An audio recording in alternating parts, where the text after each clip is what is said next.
A lot of agitation about it. Yeah. What it will amount to. Uh-huh. Okay.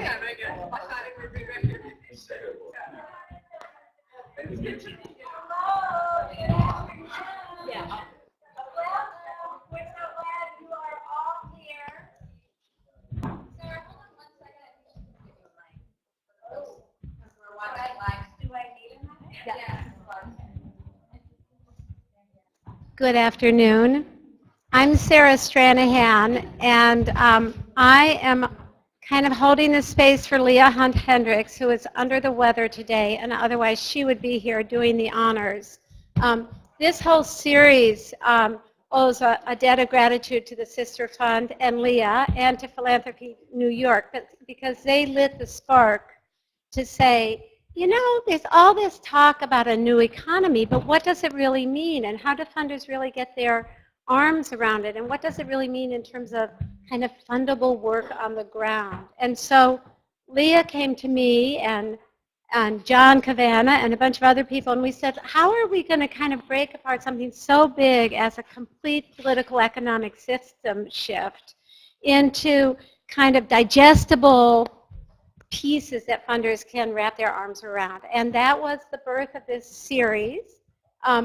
We are very indebted to an organizing committee that included the Rockefeller Foundation, the Sister Fund, the EDGE Funders Alliance, the Surdna Foundation, Eleni and the Sustainability Funders. We're so happy to have you here. Jessica Brackman from the New Economy Coalition.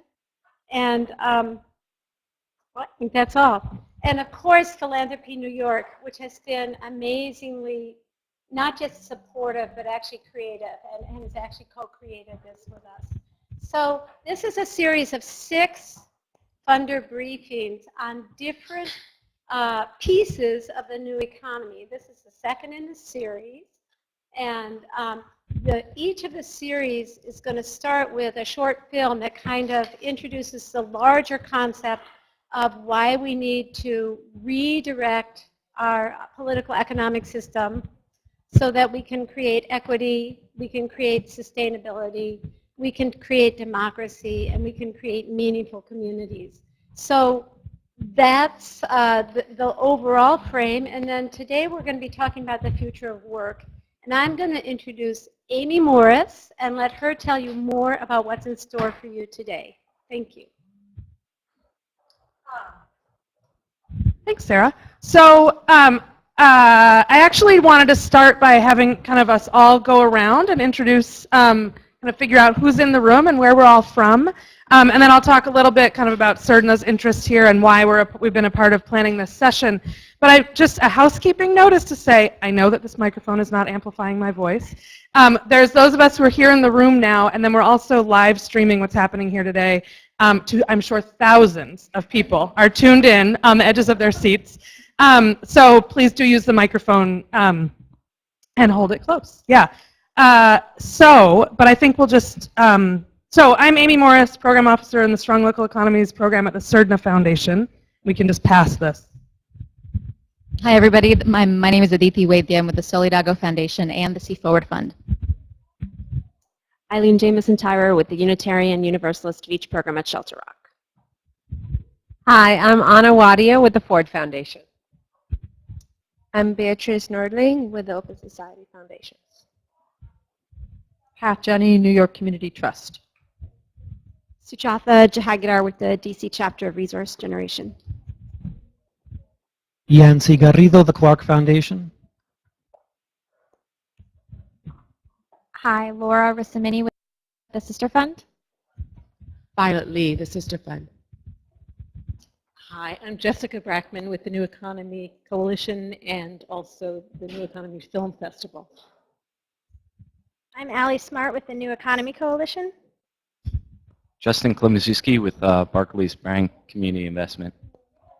All right, I'm going to skip over the speakers who are all going to get lots of time to talk and introduce themselves. Can you just introduce yourself, your name and your organization? Hi. No. Oh, okay. Pansy Nadler, Resource Generation. Hi, I'm Lainey Romero-Alston from the Ford Foundation. I'm also with the working group on labor and community partnerships, who's also co-sponsoring this. Richard Healy with the Grassroots Policy Project and Solidago Foundation. Eleni Sotos, I'm the director of the Sustainability Funders, and under that, the New Economy Funders Discussion Group. Zav Briggs with the Ford Foundation. Laura Wolf, Robert Sterling Clark Foundation. Hi, I'm Sapna Mehta with the Ford Foundation. Ellen Newborn with the Ford Foundation. Sarah Stranahan with the Stranahan Foundation and the New Economy Coalition. Amy Chow with the New York Women's Foundation. Hi, everyone. I'm Jen Agnew from the New York Women's Foundation. Hi, I'm Andrew Meeker with Resource Generation. I'm Helen Stillman. Helen Stillman. I'm the Donor Program Director at North Star Fund. Hi, I'm Emmeline Arias with the Lori M. Tisch Illumination Fund. I am Kelly Merriman with Novo Foundation. Anna Quinn, Novo Foundation. Hi, Pamela Schiffman, Novo Foundation. Eddie Torres, the Rockefeller Foundation. Okay, did I miss anybody? People back here. Hi, I'm Abby Carlton. I'm with the Rockefeller Foundation. Allison Wise with the Rockefeller Foundation. Rachel Young with the Mertz Gilmore Foundation. Stephanie Benchavanga, Rockefeller Brothers Fund. All right, great. So people who come in later than now will languish in anonymity until they ask a question at the end. I particularly wanted to add to the thanks and to really thank my co-conspirators on this, Aditi Wadia from the Solidago Foundation and the C Forward Fund, and Lainey Romero-Alston from the Ford Foundation. And all of us are a part of the Neighborhood Funders Group Working Group on Labor and Community Partnerships, which is also co-sponsoring this event today. Just also to say thank you so much to all the speakers. We're really excited to have you all here. And I'm going to not do a round of introductions now, but we'll get to all of you. I'll just say, I think one thing that we're really excited about today is the way that this session today around shaping the nature of work for the new economy builds on the inaugural session of this series, which was really thinking about business models and economies of inclusion. And to think about, as we're thinking about how businesses are going to develop into the new economy, also to be thinking about the way that workers will fare. And that for us at CERDNA is a real point of interest. We think a lot about how to get businesses, economic development, and workers all kind of pulling in the same direction towards a better, more just, more sustainable economy. And so job quality for us and the nature of work is a major concern. So we're really excited to be a part of putting on this, this panel today. And I think really excited to learn from the perspectives that all of you bring. So that's all I've got. We're going to do the kind of order of events here is we'll show the video, which Sarah has already talked about. Aditi is going to make some opening comments, and then we'll launch into you all. Thank you.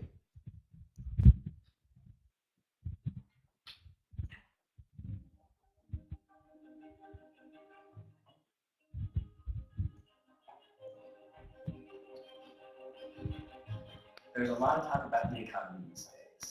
Some people say the economy is taking off. Some people say it's tanking. If you really want to make sense of the economy, it's useful to take a big step back and ask yourself, what does economy mean? But the heart is this tiny little word eco, and eco means home. Ecosystem is all of the complex relationships of home. Ecology is the knowledge or study of home. And then you get economy. Economy is simply the management of home. So there are three basic pillars that are true for all economies. You need resources. You need land, air, water. You need the living world around you. The second pillar is you need work, you need labor to combine with those resources to produce them. And then you need a culture, a cosmology, a worldview that tells us what we can do with our labor, with what ends, with the world around us. Then what are the pillars of the dominant economy that's all around us right now? Well, we get our resources through extraction. We forcefully remove them from the earth. We get our labor through exploitation. resources and labor have to be acquired at the lowest possible price. And the culture is one in which we can have endless and infinite growth that denies the real ecological and social consequences towards one very particular end: the accumulation of greater and greater monetary wealth and power. The big corporations are being governed really for the benefit of their CEO. It's not even for shareholders anymore. The same way that the basis of modern production is extraction from the planet, modern finance is extraction from the larger community towards the financial community towards 1%. This is not only an economic issue about who's getting money, it's also a racial issue, it's also a class issue. This economy often leaves out people of color, immigrants, minority community, women.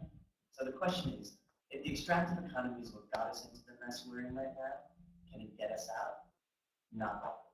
Well, these are requirements really to transform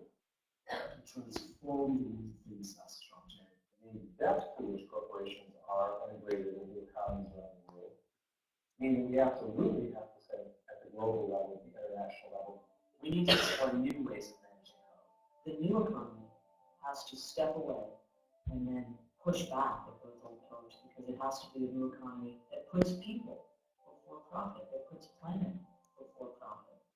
The first pillar is to rethink our relationship to resources. There's simply no way that we can have this endless, limitless, infinite growth on what is, I think, obviously a finite planet. The second pillar has to replace the exploitation of human labor with a recognition that when we take our labor and apply it towards economic well-being, we can create a new cycle that's based on regeneration. That requires a new third pillar, a new way of imagining our relationship to each other and to home. It's not only possible, it's happening all around us. One of the most inspiring things is that there are people, groups, all over the country and the world who are organizing both to meet people who need and to actually confront the systems that are underneath the crisis. Underlying all of it is the small d democracy. I think it could actually change the way things are going, to have people actually participating in the decisions that are governing their lives.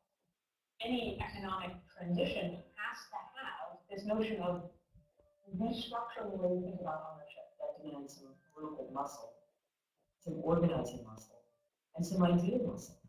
How do we develop new business models that create more local ownership and more democratic ownership? Even philanthropy is looking to change.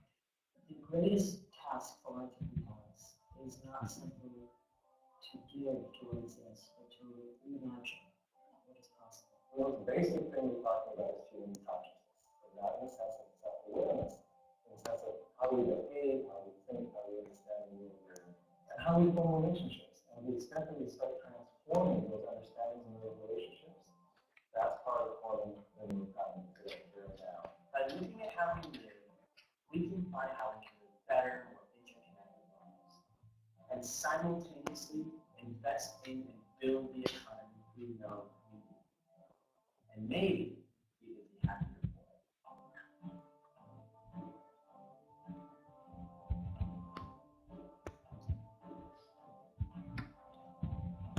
Great. So thank you to the Edge Funders Alliance and to Philanthropy New York. Yes.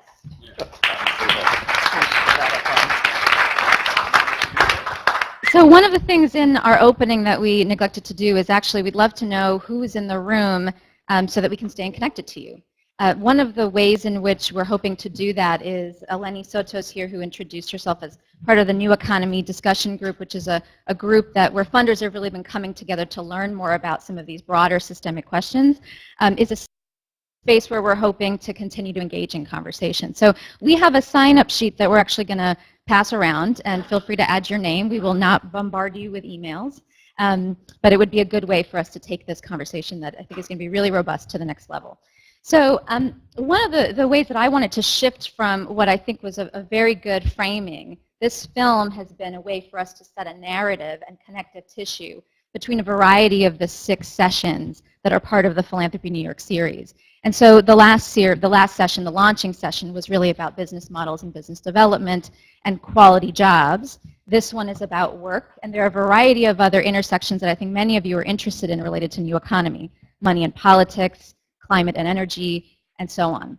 I think one of the threads that, that is a core part of the series, and certainly a part of the way that we think about this conversation around work, is the fact that so many of us in the room are actually actively supporting the work that is happening to push back against the current economy. Everything from supporting workers to organize, raising standards in key industries around job quality, around other issues, closing loopholes, actually looking at reclassification of workers who are illegally classified as independent contractors, looking at corporate power and the ways in which that contributes to the destruction and really demoralization of work in this country. And in the midst of all of that, I think that we're seeing that so many groups, many of whom are part of our panel today and many of whom we fund, are also looking at the question of how we build power to help make those changes. And so I think at the core of what we'll talk about today is how we as organizations, we as progressive funders and funders interested in these questions are supporting the ability for communities to build progressive political power to be able to then create some of the changes that we know are necessary at the systemic level. At the same time, I think power is central to the way that we talk about what the new is, right? So we, in some of our work, we've seen that we've been able to elect some very good people in positions, key positions around the country. And some of that has been as a result of the civic engagement work that's happened that many of our organizations are part of engaging in, unions, community groups, worker centers. And at the same time, they're also engaging in campaigns that are about raising the floor, passing legislation on minimum wage and paid sick days.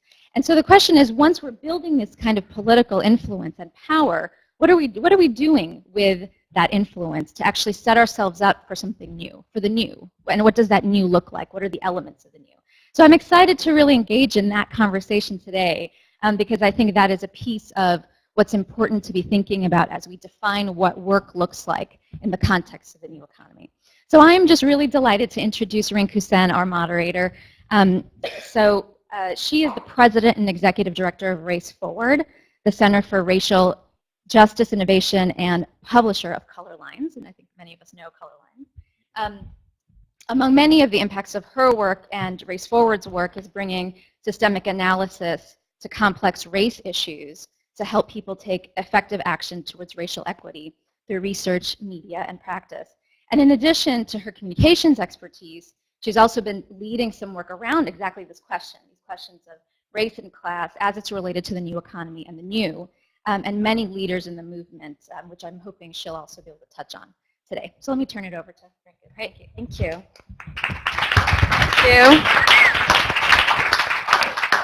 I'm standing up because that's how I do, and I want the people on the live stream to have a really, really good view. I got a text from someone on the live stream telling me to smile.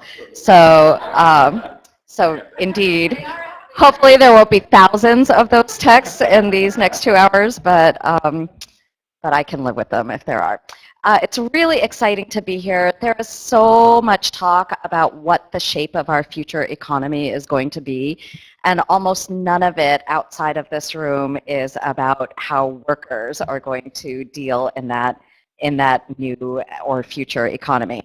There's discussion of what kind of investments we need to make privately and publicly, what technology is going to do to all our jobs. I wish somebody would technologize racial justice. That would just, then I could retire. But that's probably not what people are talking about when they discuss technology. Job creation, what is adequate job creation, what's not good, what's the shape of our cities going to look like.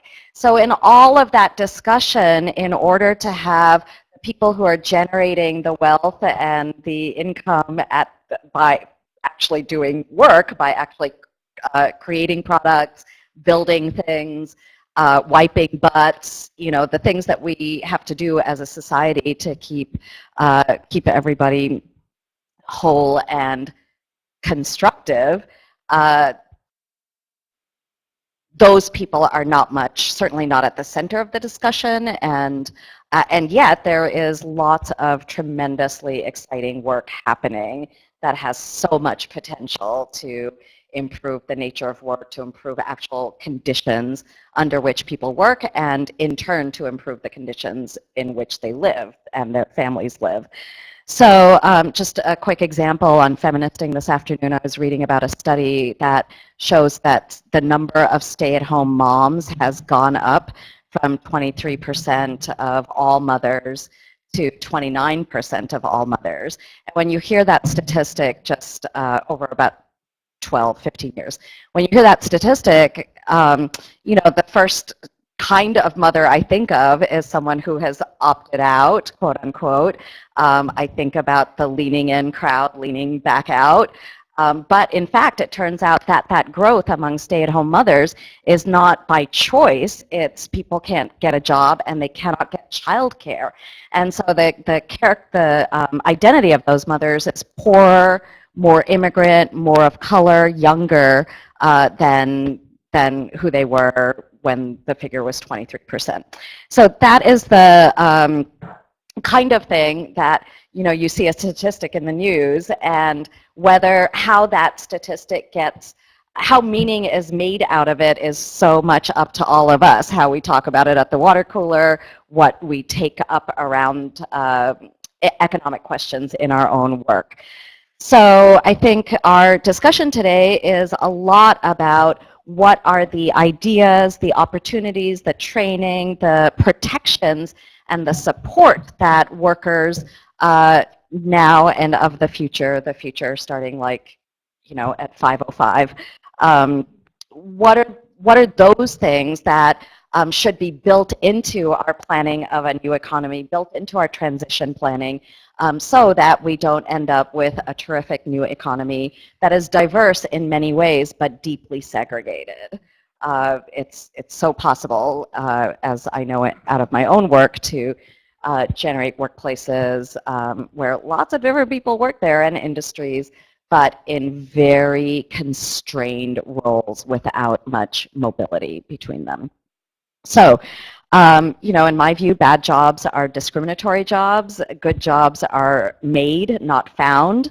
The burden for a good job shouldn't be on the employee, go find yourself a good job. The burden for creating good jobs should actually be on society and on employers for crafting good jobs. So what we have here is a panel that is full of people who are thinking, organizing, and actually implementing good jobs strategy and good jobs ideas, programs. And we're going to learn a lot and be sparked a lot, I think, by both the answers that our panel has, but also the questions that you think we need to dig into as a field of people who are concerned about this. So I'm just going to do titles because you all have their bios. This is, you all have their bios, and this is not the list I need. Thank you. So right down at the end is George Gale, who is the Executive Director, President too? No, the Executive Director of National People's Action. You know, it's good to check. Next to him is Vanessa Brandsburg, who is the Director of the New York City Network of Worker Cooperatives, has some amazing work to reply to here. And then we have Jerry Hudson, who is the International Executive Vice President of the Service Employees International Union, SEIU, and then Danny Kennedy, who is the founder of a company called Sungevity Systems. Sungevity. So the last thing I want to say is that our mode of discussion is going to be interview-based. The panelists are not going to do presentations to begin with. I'm going to start with a question to each of them, then I'll do another question to each of them, and then, or question for all four of them, two rounds of questions for all four, and then I'm going to drill down with specific questions to specific people, and then we'll open it up for audience and live stream questions as we're able to take the live stream. And that should give us lots and lots of time, both for the panelists to share what they're thinking about and concerned with, and also for the audience and participants to do the same. Okay, so are we all ready? All right. So the first question is designed to give you a sense of what all of these people actually do and what their organizations do. But I'm going to ask you to describe a typical week in your organization's life. What might, if someone landed, you know, in your organization, and for the moment we could act like it all lived in one spot, because I know everything's spread out and people are spread out. What would they observe people doing? And assume that the person understands what they're doing. This is not like one of those the alien has landed kind of exercises. So I'm going to start with you, George, and actually work this way for this question, and then we'll go the other way for the next question. Okay, great. Yeah, mics, live stream. So which means speaking to the mic and smile. I got the same text, or maybe the same. So let's see. I mean, one thing people would jump into if they came to MPA is we're planning our national convention in conjunction with the National Domestic Workers for the end of April. And so they would see lots of people from 2 different organizations figuring out how to get 1,000 people to DC in a room for 3 days, take the most strategic use of that time, and across organizational lines that, you know, maybe have some alignment around vision, but maybe different cultures and ways of doing things. And not doing that out of like, well, it would be nice, like collaboration is a nice thing in and of itself, but part of a larger strategy around how do you aggregate enough organizing forces in one direction that you might be able to create bigger change. So that's an example. At the local level, our affiliate in Kansas has a vision around restructuring the economy for workers and organizes workers, African American and Latino workers in the state. But what's clear to them, if they don't change the politics of the state in some real way, that any victories would be along the margin. So you have the Secretary of State, who is the author of SB 1070, and also like really an amazingly creative person when it comes to voter restriction. He has no end of ideas around how to restrict people's right to vote. So they're trying to move a couple thousand volunteers to register and mobilize tens of thousands of voters in Michigan to change the politics of the state. There are 400,000 voters in Kansas, 100,000 unlikely and infrequent African American and Latino voters, so enough to shift the politics of the state. So those are 2 kind of examples of what people would experience. Great. And you need to do this national convention because you have chapters of community organization all over the country. Do you want to just give us a figure? How many members? How many chapters? There's 100,000 members in total through 30 organizations in 17 states. Great. Thank you so much. Vanessa?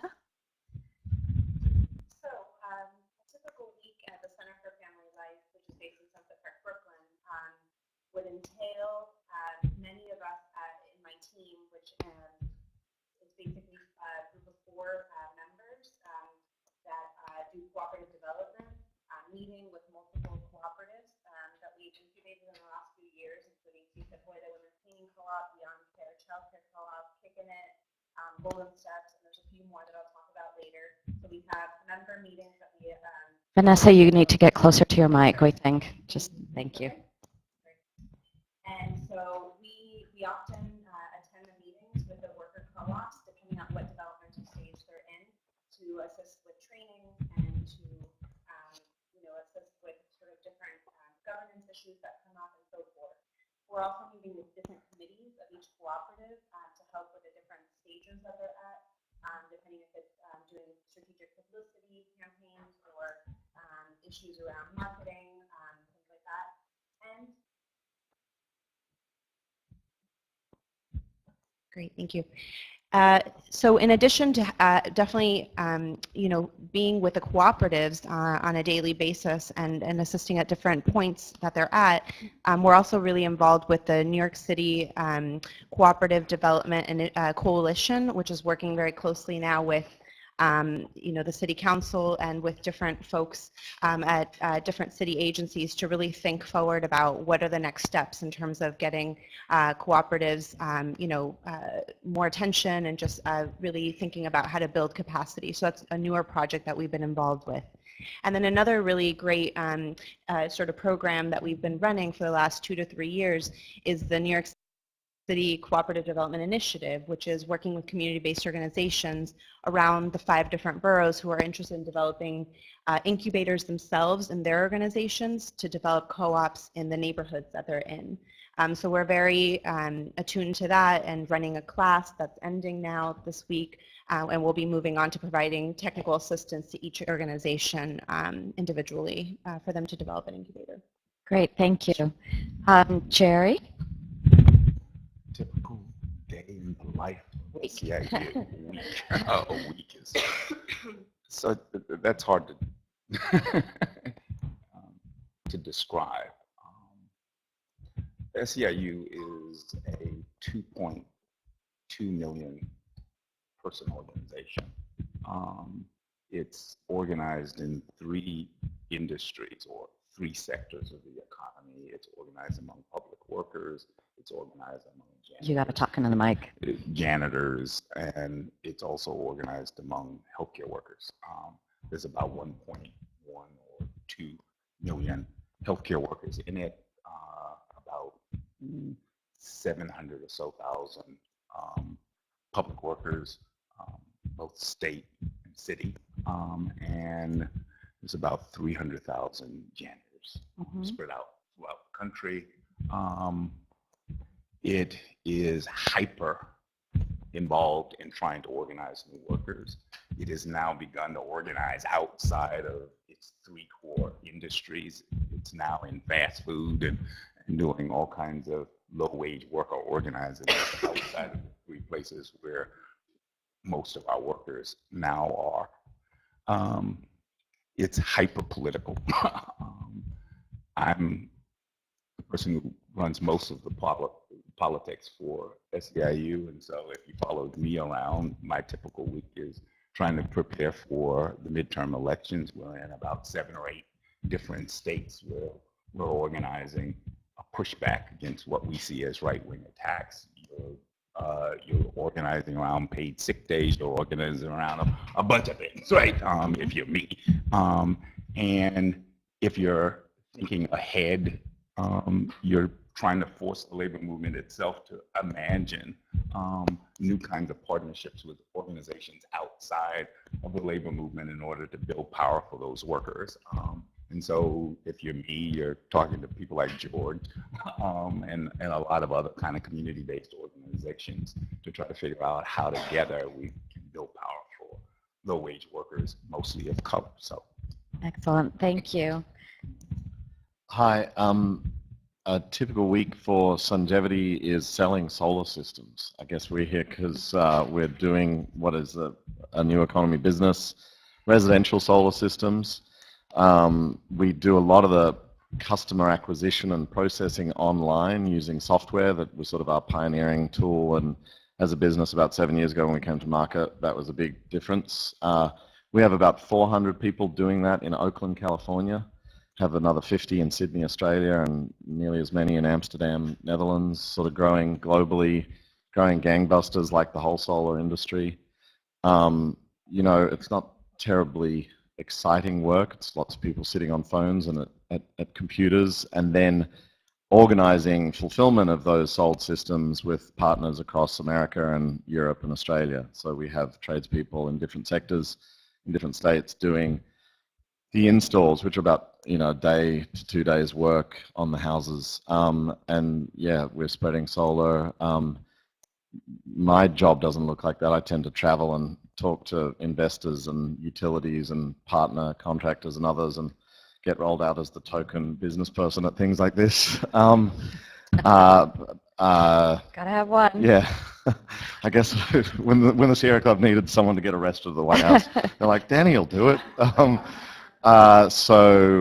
My background is with movement organizations for a long time. I saw this as a way to actually walk the talk and do the solution we've been talking about for so long around climate and energy. That's really where I normally get rolled out.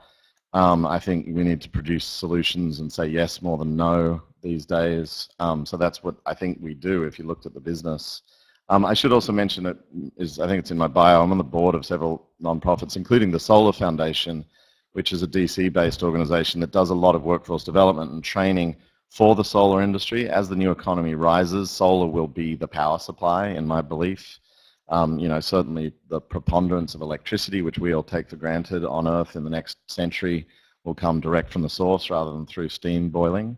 And that means a lot of work, like a lot of jobs. We're already 144,000 strong in the United States as an industry. The Solar Foundation does a census annually of these workers, and that grew 22,000 just in the last 12 months. It was 20,000 the year before. Name another industry in America that's grown double-digit percentage rates in job creation through the recession. There's not many. I like to think most of them are good jobs, and certainly that's what the Solar Foundation's working on trying to train and raise standards and do work around. And I should just note that that's more workers than there are in coal mining in America. There are about 80,000 coal miners, so we're 1.5 times as strong as they are. Great, thank you.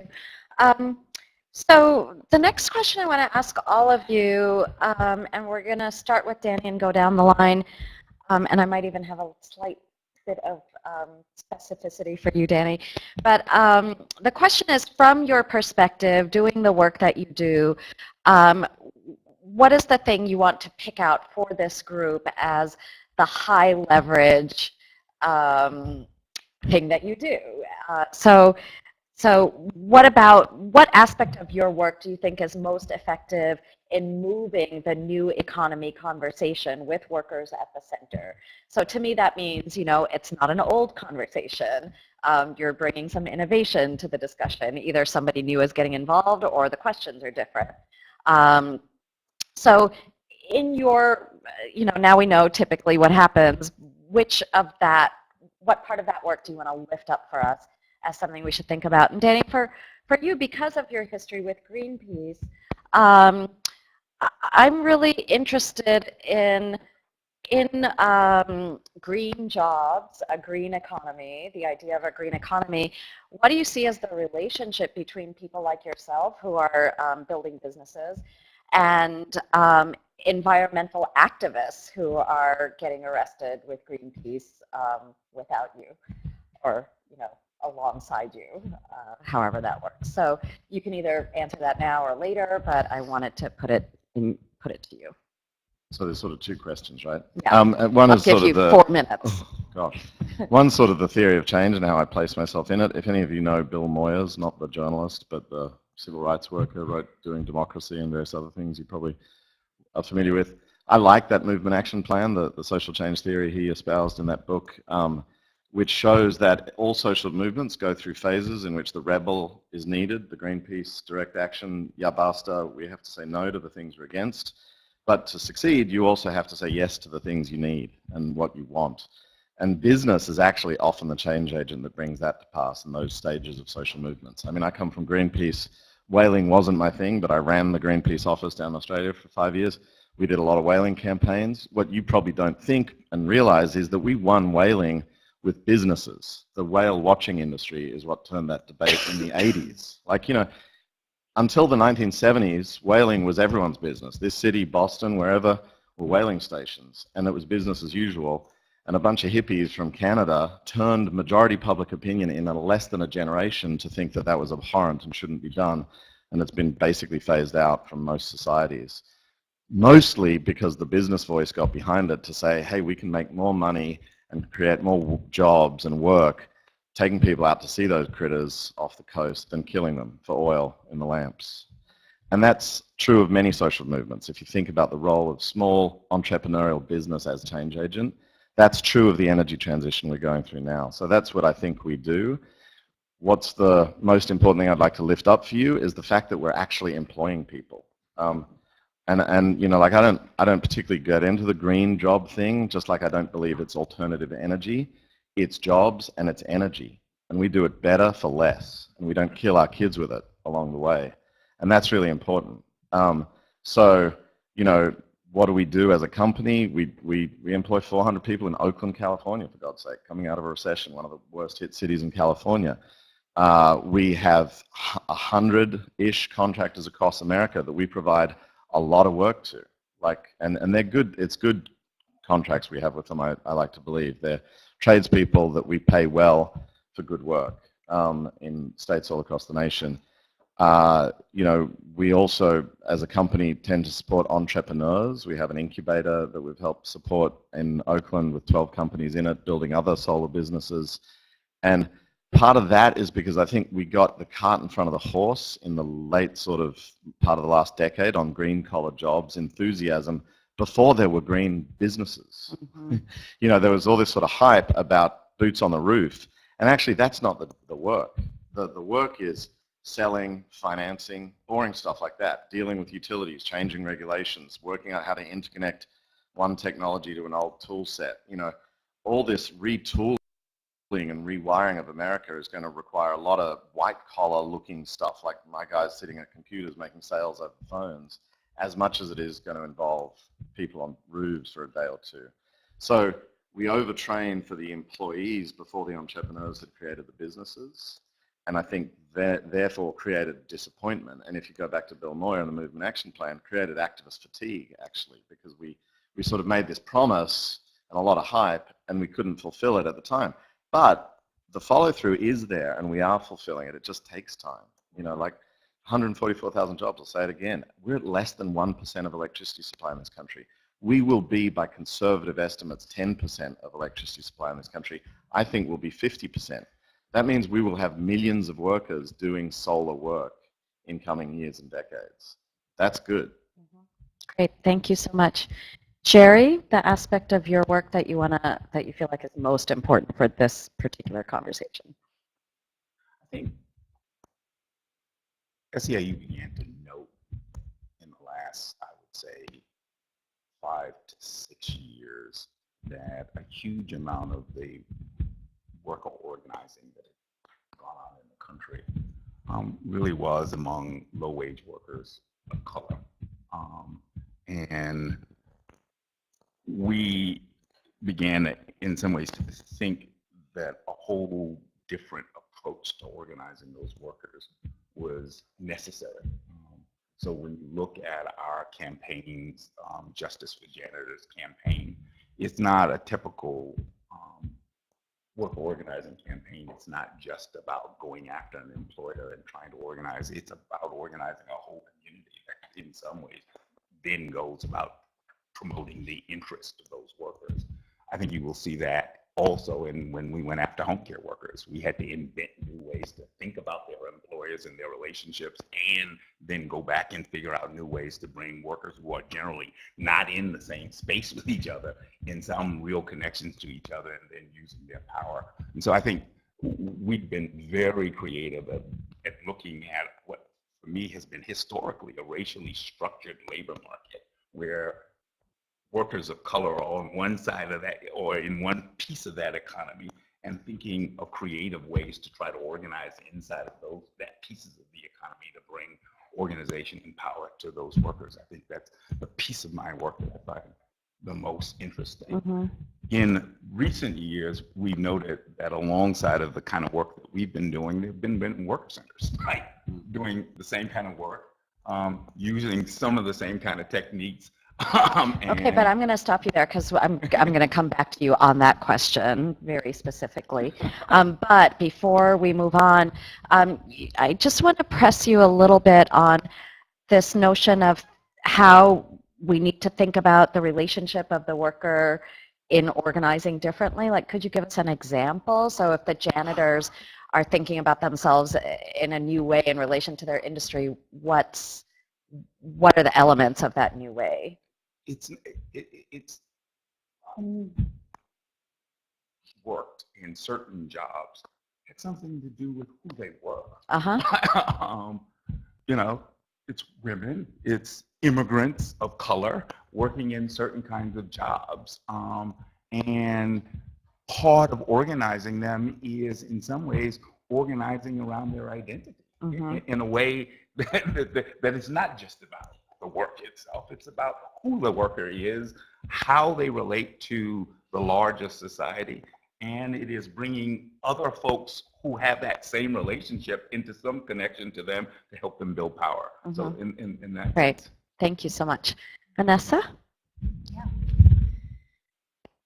So in our case, you know, in developing worker-owned cooperative businesses, I think the main sort of leverage point and most important factor in doing this work is the fact that the workers are the core part of this. They're becoming owners, and they have all of the stake in everything that they're putting forth and they're developing. So specifically in the case of the work that we're doing at the Center for Family Life, we're working with mostly low-income immigrants who have experienced exploitation and the different kinds of work that they've been doing. If it's either working in factories on the waterfront in Sunset Park or doing domestic work, either childcare or cleaning or working at restaurants. It's the fact that they're coming in and kind of restructuring their workspace and really wanting it to be a democratic place where they create the standards themselves. And so they're setting the rules of how things should work in terms of, for example, creating contracts that they're going to be working with their clients, that they're going to be using with their clients, whereas maybe before doing domestic work that didn't exist. Knowing how to negotiate with that client, having a price list that's collectively made by the worker owners in their business. So all of these things really build a lot of power for them and a lot of strength in terms of how they're presenting themselves and how they're marketing themselves in the marketplace. So I think that's a very sort of unique way of how low-income maybe immigrants are putting themselves forward, and you know, it's really been very incredible over the years to see the impacts on different levels, things that we hadn't even expected. So just very simply in terms of wage increase, which obviously is the main reason why a lot of people started to develop these businesses, you know, between Beyond Care and Si Se Puede, the biggest cooperatives that we work with, which have over 90 worker owners right now, they generated over $5 million in the last 6 years. And they're making an average of $15 to $23 an hour, depending on which co-op they're in contrast to before, you know, where they were making minimum wage or even below that. So just that, I think, says a lot about, you know, what kind of asset building they can do, you know, in their families and their communities.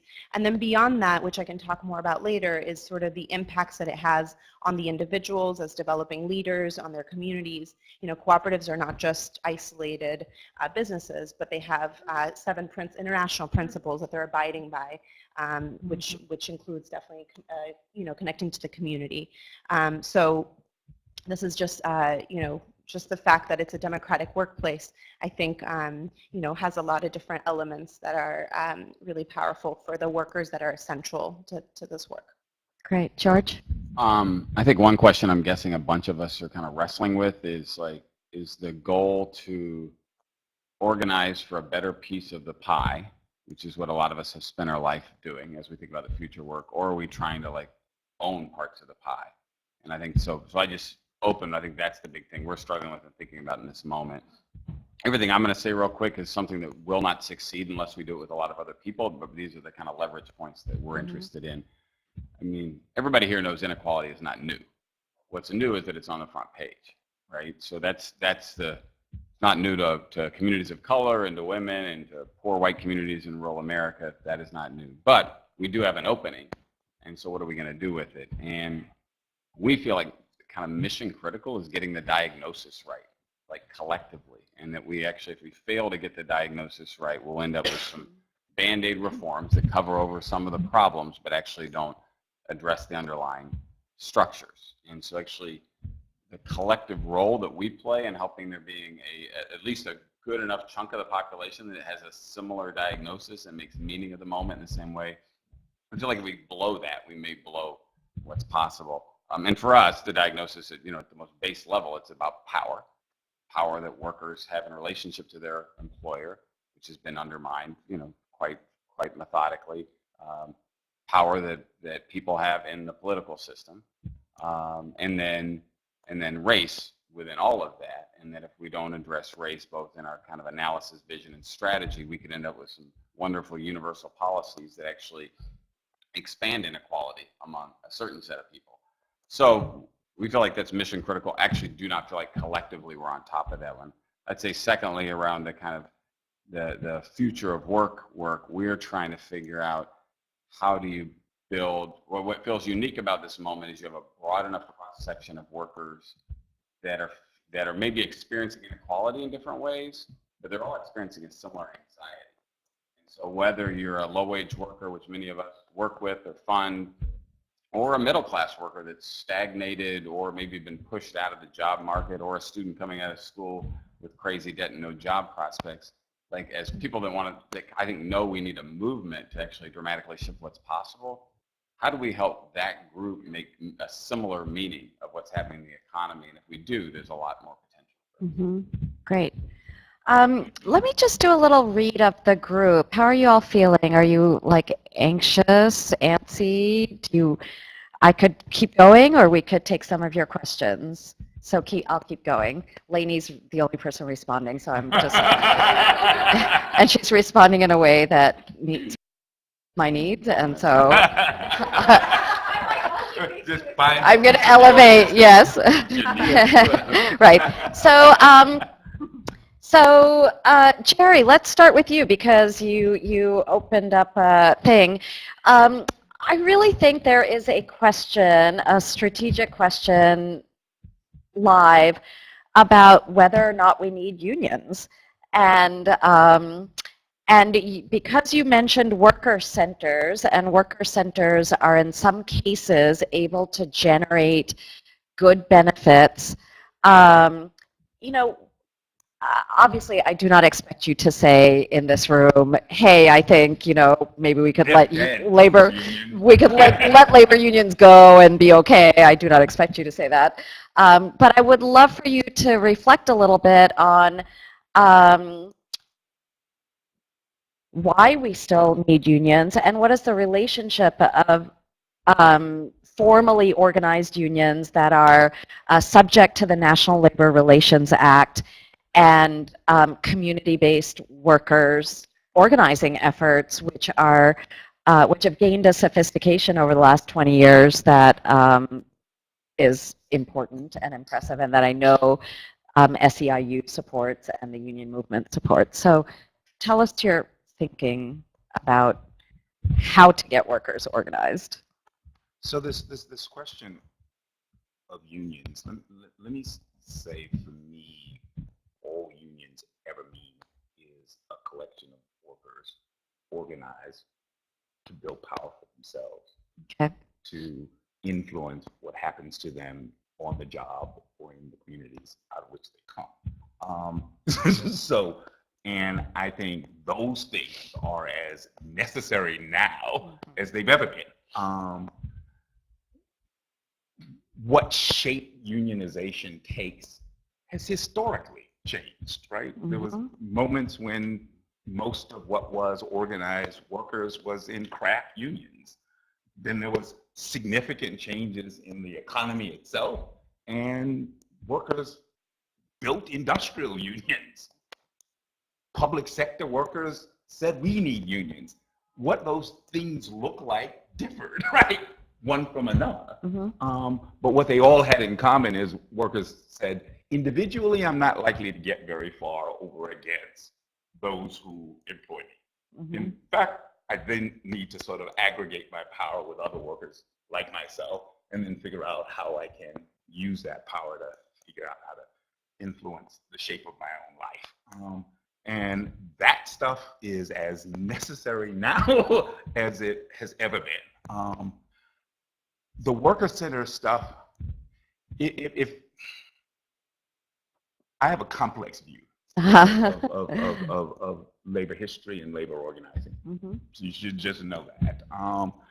Worker organizing among people of color has always been a huge challenge, and it has always been in some, sometimes antagonistic relationship to other worker organizations. A lot of organized labor excluded women and people of color for large chunks of time. Those workers didn't go away, right? They formed organizations, washerwomen organizations. There were all kinds of organizations of themselves trying to assert some power and trying to, in some ways, negotiate their relationship to what was legally accepted organized labor, which for a large time was largely white and male, right? With funny relationships with people of color, men and women. And so for me, trying to negotiate that relationship has always been a challenge. It's as necessary now as it has ever been. I think we're winning now, since some of us are actually leading some of these old organizations that used to exclude us. So we're winning the battle in some ways, but we're winning right at the moment when they're going out of existence, right? And so it's like, oh, here we are. A lot of us are now at the top of the heap, and then you sort of turn around and everybody says, well, unions are dead. They're going nowhere. And you're like, well, not if I can help it, right? Not if I can help it, because the workers Not on I your watch. represent have huge challenges, which if they try to, in some ways, deal with those challenges by themselves, they're in deep, deep trouble, right? And so, as far as I'm concerned, they're necessary. They've always been necessary. They will continue to be necessary, and we ourselves have to be very creative in thinking about how to build workers' power in all of the new sort of circumstances. The other thing that I would say about it. Quickly. The other thing quickly, or you can wait. Thank you. Vanessa, next question is for you. So you have a really successful co-op model. I mean, the impacts and effects that you're describing are so inspiring to me, and I can totally, see them and breathe them in. And there are a lot of great efforts like yours around the country that are able to make change for some hundreds of workers, sometimes even some thousands. But, there's 260 million people in this country. So I'd love to hear your thoughts on how we make stuff that works, like what you're doing, what Danny's doing, a bigger part of the economic policy conversation. Like, just sitting where you sit, what are some of the things that you wish people in this room would do, including your co-panelists, the organizers, and we don't have any policymakers here, but journalists. Yeah, that is a great question that we are always asking ourselves about. And I think that recently there was an article that just came out, I think just a week ago in the New York Magazine, that highlighted sort of all of these sort of amazing occurrences that are happening in New York City specifically, but also in Mondragon in Spain, where co-ops are really becoming bigger and having a lot more voice in the general press and so forth. And I think that that's actually what the reality is, that there's an increase of interest on behalf of community residents to join and to create worker-owned cooperatives. Also, organizations are really looking to do this kind of work. So over the last 7-8 years that I've been involved in this, I would get numerous calls from all over the country, and specifically in New York, saying, we really appreciate the model that you've developed, and we want help, and we want to be able to do this. So one of the barriers has been, receiving the technical assistance to know how to do this. It's not the kind of thing that you could just kind of like pop up. There's a lot of different steps. It's very complicated. It's sort of a fusion between business development, social group work, organizing. And so that's why it's been really amazing to be able to have the opportunity to work with community-based organizations in the last few years with the support of a few foundations and the City Council. So anyway, so we think that there's definitely a momentum happening because of the interest, and then also that I think there's a lot of media coverage happening more and more on the different stories. I think we do need to learn from the larger cooperatives that do exist, because it's not, a lot of people do think they're very small and niche-y and kind of a fad perhaps, but the reality is that we have a lot to learn from cooperatives in other countries that have hundreds of thousands of workers. And then here locally in the Bronx, we have, Cooperative Home Care Associates that has 2,500 worker owners, and they're very successful. And so I think the idea is to really be able to network with one another and think about how we can support the work that we're doing and build more power that way, and then to let this be known, to government officials who can be very supportive in terms of, for example, one of the ideas is to connect city contracts to cooperatives that can produce the kind of work that needs to be done in the city, and really to be able to, have co-ops be something that's an option for multiple, clients around the city and in the country. So there are a variety of different organizations that are already, doing this kind of work. I'm actually on the board of the U.S. Federation of Worker Co-ops, and there's a lot of work being done to help these networks on city-wide levels do this kind of policy advocacy, and so we're doing that kind of work right now. I think the idea is to be educated, for the general public to be educated about worker co-ops having the potential to really provide the necessary products and services that we need every day. Great, thank you. So just a note to the panel, we're now in the more spontaneous part and your responses are getting longer. So just a little urge to discipline. Does anyone else want to get in on this particular question, how to scale up on great models? Okay, then I'm going to go to George, actually. And George, I would like you to speak to the strategic capacities that you think the movement, and you could define that for us, has to have in order to really, this is some big stuff we're talking about here. And it's multi-layered. So what do you think are the capacities we need to build? Yeah, I'd say generally we don't have them. But I think you have a general, particularly I just say from the field I work the most closely in, you have a generation of organizers that were trained to kind of win the best thing possible in a landscape that somebody else created, not really to play a big role in shifting that landscape. So that's been a kind of limiting feature of the kind of organizing that we've done. But at the basic level, I think we need a set of us that know how to build and operate from a long-term vision and strategy. And none of our training sets us up to do that. And to be honest, very little of our funding is designed to support that kind of thinking and operation.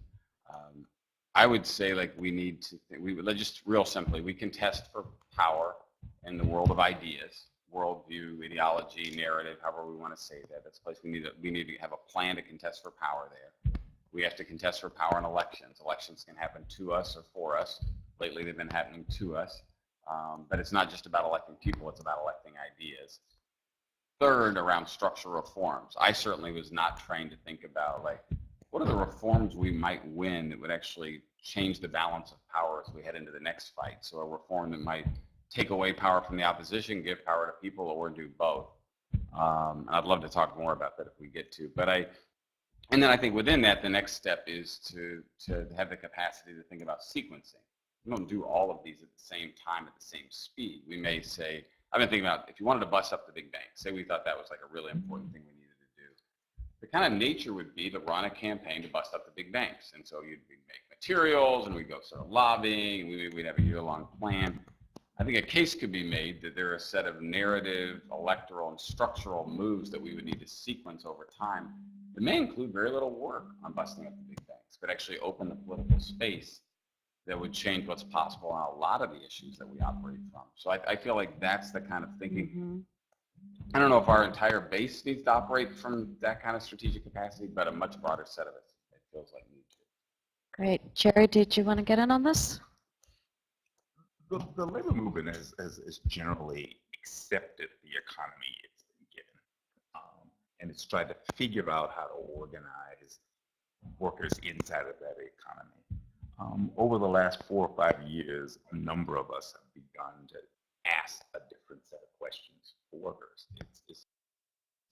Some of it is about ownership of what it is we do, and some of it is about how to shape the politics that shapes the regulatory structures of the economy and all of those kinds of stuff. We generally did not think about the economy in that way. We thought about ourselves as essentially trying to get some piece of the profits whatever company we had, some piece of it had to come back to us, and that was the extent of it. I think to leave the shape of the economy to large capitalists is a mistake. If you choose not to, then you're going to have to begin to think about businesses differently. You're going to have to think about how the economy works differently. Regulations have got to be thought about in a different way. I mean, I now spend a lot of time thinking about the banking industry in ways that I never used to. But now I can imagine talking about how banks need to be regulated. So those are new capacities we've had to grow among ourselves. Yeah, really helpful.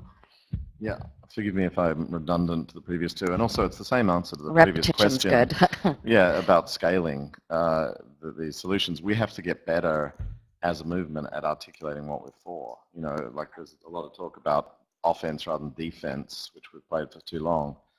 But I don't think a lot of movement organizations and leadership development gives us the training, whether it's to do a business in the mode that we have, which is sort of your classic entrepreneurial capitalist thing, and by no means am I advocating that. It's a roller coaster.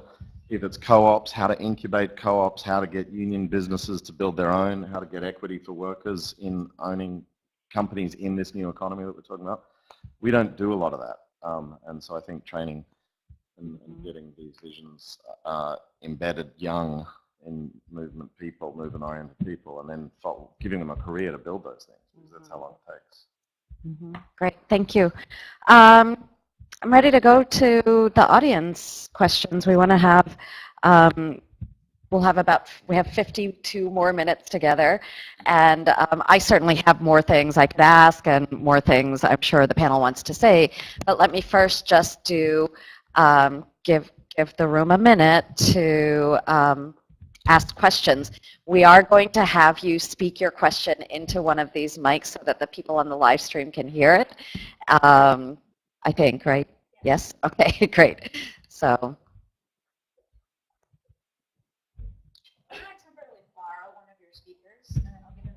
You want that one?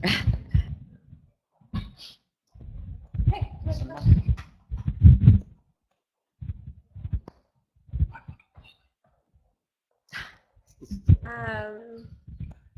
Thank you. That was very provocative in many ways. And this is Lainey from the Ford Foundation. Yeah.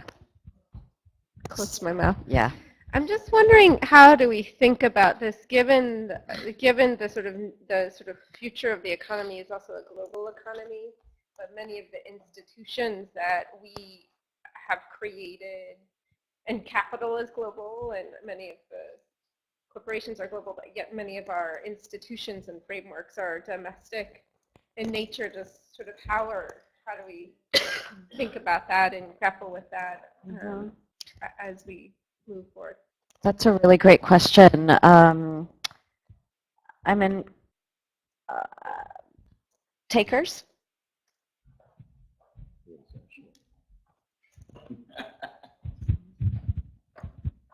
You know, so much of the economy that I deal with is what we call sticky capital, right? It's not going anywhere. It's here, and so it's dealing with sometimes multinational that's working in this setting, and there, I mean, there's no substitute for trying to in some ways create networks of workers across national borders. I spend a whole lot of my time working with unions in Brazil, working with unions in Europe. There's a huge South African labor movement that, you know, I've spent a huge part of my life in some relationship with them, trying to figure out how to strengthen those relationships and chase capital all around the globe is some part of the new skills that some of us have had to learn. But I have to admit, a lot of what I organize here it's hospital workers. It's not. They may be owned sometimes by somebody else from elsewhere. Chances are, whoever owns them from somewhere else probably have more unions than we do, right? And so it's sometimes easier to talk to foreign businesses about unionization than it is to talk to homegrown businesses, right? But if I could just actually moderate here a little bit, I mean, it does seem to me that there is, in immigration and trade policy, you see this a lot, right? So we're fighting on immigration policy here domestically. The need for it is created by our own foreign policy, foreign economic and military policy, and the standards by which we judge working conditions are relativist, right? In the U.S., we think we have a minimum wage, and it's high in relation to what most people, certainly in the countries of the global South, experience. So while it is deeply challenging, I mean, just in travel and communication and relationship building, it does seem to me that you've got to equalize those expectations worldwide. Otherwise, first chance to offshore something, the capitalist is going to take it. Why wouldn't she? It's so fair. Yeah, well, good luck with that one. So now, I get it, it's a really sticky question, but for example, immigration activist movements almost never really say anything about free trade. We had a NAFTA anniversary recently, and there was discussion of it, but there wasn't the level of discussion that you would expect a country, you know, deeply in a debate about its immigration policy would be having about what causes people to have to move around the world. So it's really tricky, and I don't think as a movement we've dealt with it really that much. But we should, because I can't see our way out of, you know, the U.S. just has excessively high standards, and we're always going to be able to beat it somewhere else. George, are you trying to say something about this? Yeah, I mean, I think that probably in a lot of our sectors, the analysis isn't as deep as it needs to be. So, like, I think some investment there, you know, and then, like, if we're all saying we're serious about systemic change, like, we maybe need to go a system or two deeper. So I think we're just behind on that. But then from there, we could actually make strategic choices, because basically, assuming you have your budget is flat, you're saying, I'm not going to do these three things in the states, maybe, or do them in the way to make it free up. I mean, that's just a real, like, but right now, we don't even probably, at least I'll say I don't have the analysis to make that decision. The one place where we're doing it is around the financial speculation tax, which is interesting because you basically need a bunch of countries to jump at once. And so you got to kind of get everybody aligned. Nobody's going to be like, yeah, we want to be the one that all of capital flees from. So, so that's our only experience with it, but I think it's a great question. Great. Let's take another. Zev? You're going to get the mic. We're bringing you the... Thank you very much. As Lainey said, this is wonderful. It's provocative. Just two friendly observations, 2 points of information, sort of piggybacking Lainey's question. One is that a part, George, I think, of deepening the analysis, part of what everyone kind of ought to walk and plan forward with is some understanding that every economy is really two. It's a traded sector and it's a non-traded sector. And one of the interesting things about that is that they're exposed to different kinds of pressures, and they open up different kinds of opportunities. So Jerry, your members are primarily in the non-traded. They're in the local service economy for the most part. That's what you said in different language. The traded sector, however, is where a lot of the value comes from. So the traded sector is actually the smaller wheel that makes the bigger wheel turn. The traded sector is why Detroit has almost died, right? Highly reliant on a single industry, automotives, which went off a cliff for reasons that are well understood. And everything else survives in that market on those exports. Having said that, the traded sector is so much smaller, so most of the jobs are in the local service economy, not the export economy, and most of the bad jobs overwhelmingly are in the local service economy. But you can never ignore the traded stuff that's the little wheel that makes the whole thing run. And that also, I think, helps shed light. I'll shut up in a sec, but it helps you understand, for example, the state of the manufacturing conversation in America. It's not about a lot of direct job creation because of robots and because of other technologies. But that's not to say manufacturing isn't important or doesn't generate other kinds of value that we need. Second quick observation is that, and this directly rips off the film, most economic growth in the world, whether it is inclusive or not, is coming from one of two sources. One is innovation, and the other is commodities.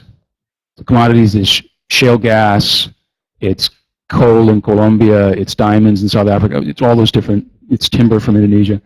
And innovation, whether for New York or somewhere else, it is a very different kind of economy from, you know, an agro or an extractive economy. And the second one doesn't need to always be bad, you know, sort of economy that operates on terrible terms. But there's some value, I think, in understanding that there are different ways to generate economic growth. And by the way, very, very different political economies. You know, so the commodity stuff, very concentrated. You have to take on big companies. You have to take them on a transnational basis. You sometimes have to embarrass them in the global north so they behave differently in the global south.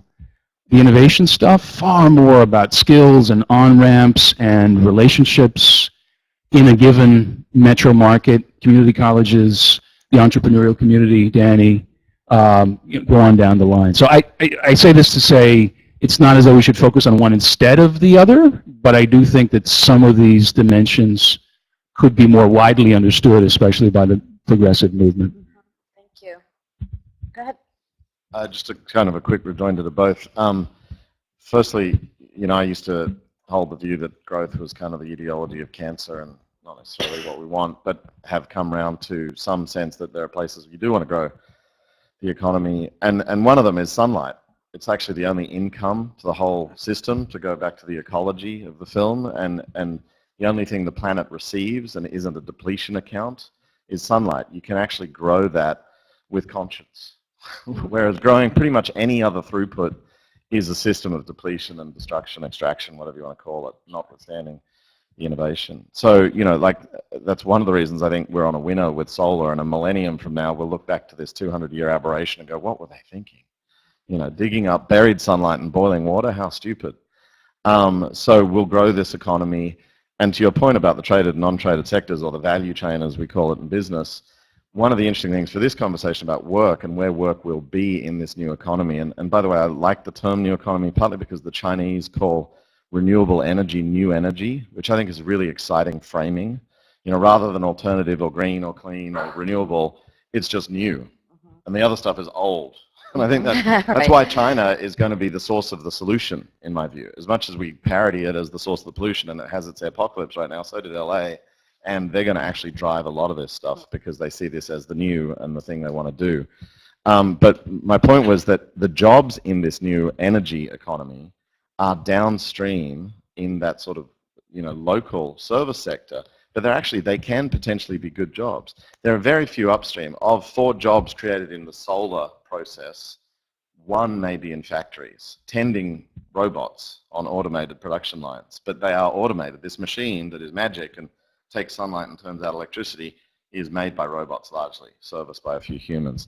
3 times as many people after the factory gate will sell, finance, install, and maintain that solar panel over the life of it, which we think is over like probably 100 years, even though we warranty them for 25 years. All those jobs are in the community, not offshoreable. They've got to be where the thing's deployed. Service jobs, really, and a huge opportunity. And that's why it's so exciting, because you get, and just by the numbers, for every unit of electricity, if you can take it to that, or every dollar invested, there's 3 to 7 times as many jobs in that form of electricity than coal or gas-based electricity. So you get more labor density rather than capital intensity, which is the system of extraction. That's why we want solar. Thank you.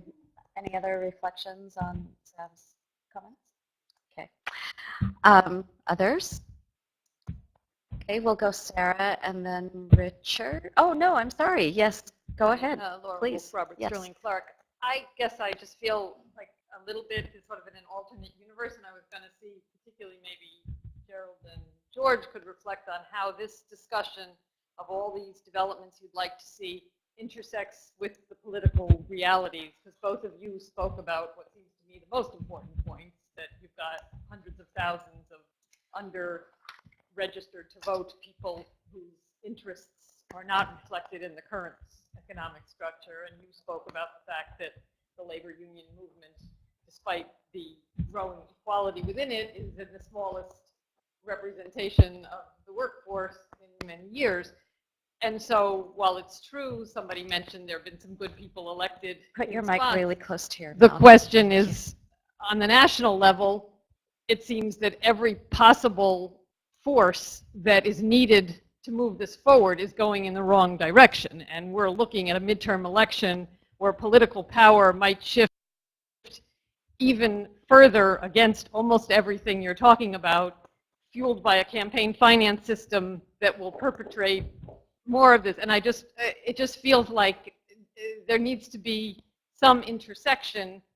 While workers need to organize for the nature of work, I wondered if you could talk about how you see kind of responding to what looks to me to be more of a political emergency, at least in the short term, and how that intersects with the work you're doing on the new economy.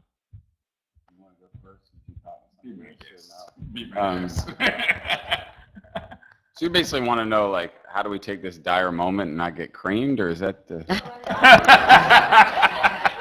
Question of the hour.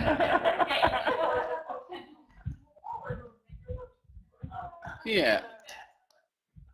I'm just going to riff for a second, but I think that, like, I mean, one, I don't think you can push this many people down for this long and not have sparks and uprising. I feel like certain those are going to happen. So I think the kind of strategic question for us is, we have a better plan than we've had in the past to actually move that base and that energy into a more strategic program that would include engaging in elections, which we didn't really have in Occupy, and it was kind of maybe intentionally not part of it. But I think the infrastructure is actually being built. I mean, there are a set of things that are being built by people on Jerry's team that are being built, that we're building. So I mean, there's a whole shift of, I'd say, like, I can name like 1,700, not by name, but 1,700 local organizers who used to basically sit on the sidelines when it came to electoral power, come to the conclusion that that's not worked well for them.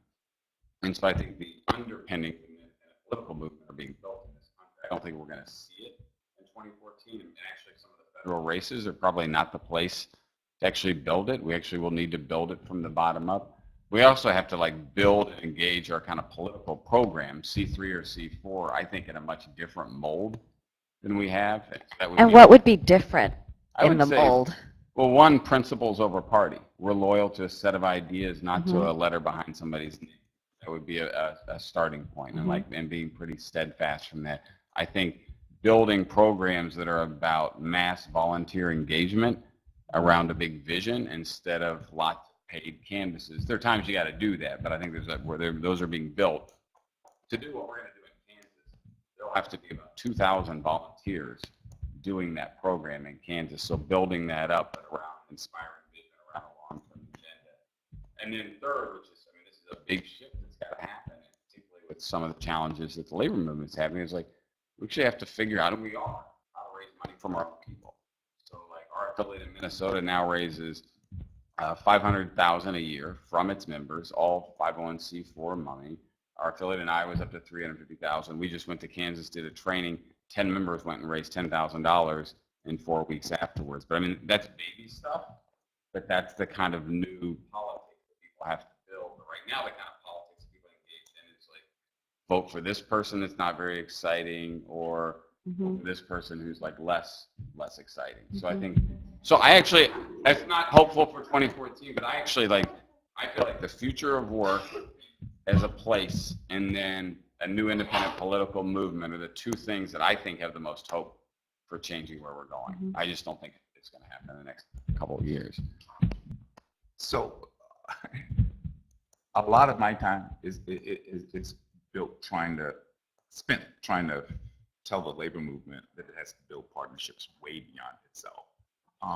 That the progressive community is a multifaceted thing that has folks who are interested in reproductive rights, folks who are interested in racial equity, folks who are interested in a lot of things, that if you allow them to attack one of them, all of it goes down, in which case you got to in some way build real strong partnerships across those sectors of the economy and sectors of our society. And that key is that there's a changing demographic in this country that people really haven't paid enough attention to. But Barack Obama won with a minority of the white vote, right? It came from extremely skillful organizing among people of color to engage them in politics. What generally happens in midterm elections is those people go to sleep because the things that they care about are not being organized around. Well, some of us are saying, whatever the parties are saying, we need to go organize around the things that matter to us, right? And keep those people from going to sleep. So Trayvon laws are issues for us. And we're going to go organize around those things. And if we organize around those things, then I think those folks won't go to sleep in an election cycle, right? They'll go. Now, what they're going to be faced with is once they get a Democrat elected over a Republican who's going to do them worse, they now need to face the problem of making that Democrat actually do something around the issues that matter to them. Politics doesn't end with elections, right? So first thing is a whole lot of folks who drop out of politics in midterm elections need to be kept in it. They can be kept in it around issues that matter to them, and then they shouldn't go to sleep afterwards. And so how do you create the right kind of civic infrastructure for moving around issues that matter? You see a lot of that organizing right now, right? Got folks who are organizing around minimum wage, you know, what's the right level of wages in the thing? What's sick time? All of that stuff, tip wages, all of that stuff is being organized, and it's coming from coalitions that are organized not just around worker issues, they're organized around a lot of things, but they come together around those worker issues. And if I could just add something around this, I do think politicians get trained with by people who are judging them against a particular standard. So for example, we support a set of racial equity report cards, legislative report cards in various states. And we work with cities to move racial equity implementation in the cities. And in a state like Minnesota, for example, you know, kind of mixed politics, very white traditionally, historically, but changing. The group that we work with in Minnesota, the Organizing Apprenticeship Project, has done a racial equity report card for some 8-9 years. The first year they did it, they counted 5 champions of racial equity in their legislature. 5 years later, they counted 35.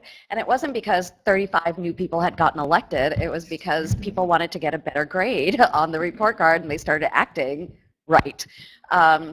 The first year, the Star Tribune, newspaper of record in the state, wouldn't cover it. The editor told them, you know, we think there are a lot of reasons for racial disparities in our state, but racism isn't one of them, discrimination isn't one of them, didn't cover the report at all. You know, third year, they get an unsigned editorial that says racial equity impact analysis is the best thing since sliced bread. It should happen at every level of government. So I think, and you know, there are Republicans in that legislature, there are Tea Party competitors for those legislative seats.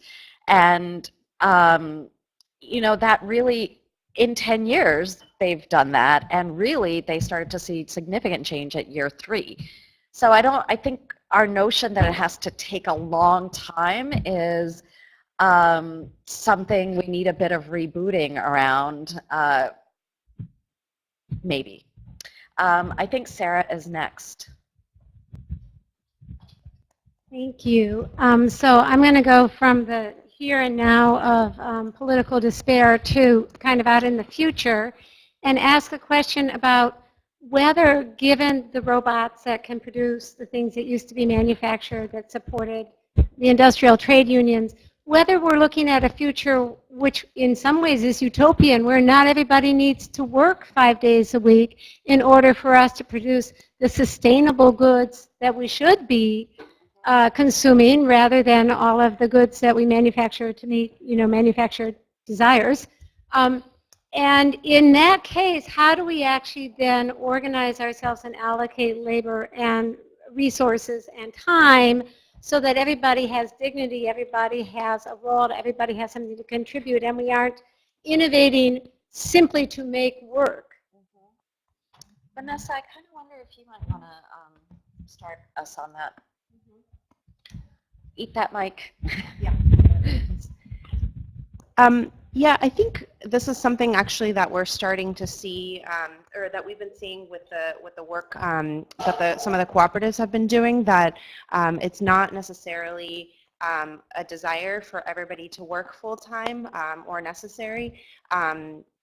Because people have other things that they need to dedicate themselves to, and so it's been very tricky, to kind of, figure out how to sort of arrange that. But I think that many of the members come with sort of an interest in wanting to, dedicate themselves, a portion of their livelihood to the business, and then also part of it to their household and to other activities that they have going on. So I think that we do need to start kind of thinking about work and sort of what people's needs are and desires are differently, because there is that human factor. And so that obviously means that the work itself needs to be, as you said, dignified and needs to pay a wage that makes sense for the whole household, whoever it is that you're supporting. So this has definitely, I think, not been part of the conversation. I think there's an assumption that there needs to be, a 9-to-5 job, and you go and you get paid and it's over, and you're an employee. And so I think that we need to really have a dialogue about what it is that fits into kind of a good, healthy livelihood and what people are really searching for. So I know it's been an ongoing conversation in the co-ops that they've been able to really frame in a really forward way and have been able to shape themselves because they're owners. You're looking at me, and I wax and wane on this. I don't like crystal ball gazing at all. I'm broadly optimistic because of that abundance potential of solar power to replace electricity sources with something relatively good and low cost. And yet, on the matter of work, I'm not really a believer in this, like the Swedish are voting right now, aren't they, on a 6-hour workday, and that model. I mean, I wish it were to be so. I appreciate the union movement for bringing me the weekend, and I come from Australia where they brought us a 4-week holiday standard, and yet the Australian population are amongst the hardest working people on earth, apparently. So, like, there's always tensions, and I think going forward, unfortunately, because of what we've wrought, we'll be very busy. It'll be meaningful work, but it'll be like a war footing, repairing the damage we've done. I don't think there's much time to relent in the next several decades. We will rewire this world with the core network infrastructure that we need, which is electricity, and then undo all the harm and hopefully uplift all the people that are still left out of the economy today. I mean, there's 1.5 billion people that don't even have electricity who we should be attending to before we sit back and sort of say, oh, you can take a 4-day work week, I think. So, as I say, I'm optimistic, and yet it's always, like Eddie Vedder says, a glass half full of shit, and I think we have a lot of work to clean it up. And that will be meaningful work, and we should be well paid for it, and it should be according to certain standards. But it's hard yakka. It's going to be very hard work. And a war footing is the way I think about the climate and energy crisis. It's the only response that I've seen our societies make, in my understanding of history, that will deal with the issues at hand. And if you think about how hard people work in wartime, that's what I think we're looking at. Thank you. So I've got Richard, and then tell us your name again. Eleni, thank you, and Jesse. Okay, so Richard, Eleni, Jesse. So here's the thing. We're at 4:35. I think let's take Richard and Eleni's questions, get responses, then we'll come to Jesse, get responses, and then we'll need to be heading toward the wrap-up. So I want to go back to Danny's point about what are we for. So we're for a new economy. I like the word too, but the interesting question, of course, is how to get there. So we have friends who, I think, present a picture that co-ops, we can sort of grow co-ops, grow cooperative society, so they basically become the dominant form. That's one way of going forward. I'm not sure there's a solar entrepreneurial model of how we might change all of society. That sort of war footing is not the most exciting thing before, but you're making me think a lot. And of course, Jerry, the classic model, the one that you and I think come from the most, is that unions would take us towards some form of social democracy. We would vote, we would strike, we would get there. And George, you and I have talked about this question of what, how we get there. That's really I'd like you to talk about today. How do we think we're going to move with power that you've talked about? Because you've all referenced power in one way or other, co-ops, trade unions, community groups, alliances. What is the path that's going to move us towards the society we say we're for? Great, thank you. And pass the mic to Eleni because we're going to hold her question too. A couple of points. First, I just want to mention there are some resources. Janelle Orsi, the Sustainable Economies Law Center based in Oakland. A lot of folks don't know about them. They're working in places like Oakland and Richmond, California with communities of color on how to get past legal barriers. And Janelle just wrote a book about the legal barriers that were at once created for good intention but make it really difficult to create cooperatives. And they're doing really great work, and they have a website. And also Juliet Shore is an economist who also has written a lot about the overworked American. Her new book is called Plenitude. It's about restructuring work. For example, lesser work hours, and I get you, Danny, about like it's a boom right now for solar, but how countries have restructured work hours, and it provides opportunities when you're working part-time, for example, to provide unemployed or underemployed people opportunities to work. There's a whole economic frame to that. But my question is, I work with foundations. I run a funder affinity group, and my question is, what are the gaps and the opportunities for philanthropy? What are we missing, not only from the foundations in the room that maybe work around labor and organizing, but also from the funders that may not be in the room, the environmental funders or other funders maybe engaged on civic engagement? Where do we need to coalesce? What are the gaps? What are you seeing the areas that really are sorely needed funding, perhaps because they're the elephant in the room, our capitalist model. We don't talk about, we can't have unsustained growth. Growth has limits. So we want workers to have jobs, but we want them to be meaningful, as Sarah talked about. So just throwing those kind of questions out there. Great. So what's the path forward from right now, and what do the philanthropists who are watching and listening need to be thinking about doing? I'll go first, and I'll try to be quick. What's the path forward? I don't know. I'm trying to find it, and make one of the paths. I think one no, many yeses is the answer. There's not a single formula or recipe, and it'll be all of the above and then some, with some principles first, probably. And then what can philanthropists do? I mean, forgive me if I sounded overly martial or something or other. I do think we shouldn't spend too much time pondering relent when we need to do a lot more. And so whatever philanthropists and foundations can do to spawn co-op incubation programs and business incubation programs, so long as they are controlled businesses that don't become monopolistic or speculative capitalists, that we can create things I can't even talk about because I haven't conjured them yet. But we've got to catalyze more, not less, in order to get to that path. Others on either question?